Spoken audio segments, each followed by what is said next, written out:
In today's video, I'm going to teach you how to find your Airtable base ID in just 5 minutes. We'll walk through this straightforward process step by step, making it easy even if you're new to Airtable. We'll begin by heading over to the Airtable website.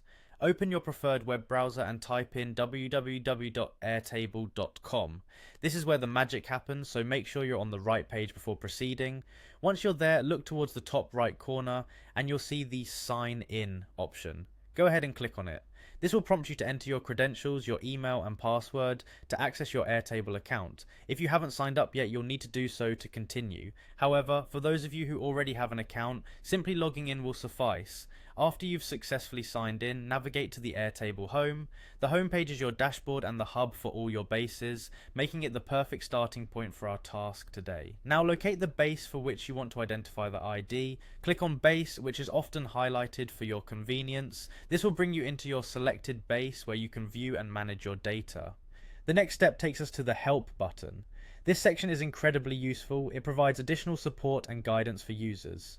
Click on Help to access a variety of resources. Within the Help section, find and click on Additional Resources. This area provides further reading and tools that might be of interest. As we delve deeper into the resources, your next task is to click on API documentation.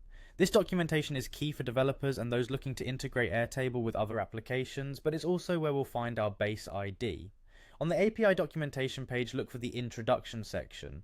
Once you're on this page, observe that it gives an overview of what the API can do for you, alongside other relevant information.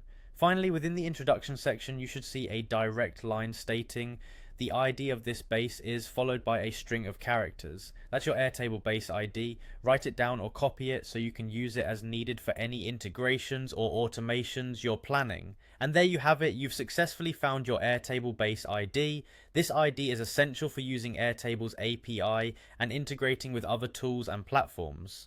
With this information at your fingertips, you're well on your way to streamlining your workflow and making the most out of Airtable's capabilities. Thanks for watching, and if you found this tutorial helpful, be sure to like and subscribe for more useful tips and guides.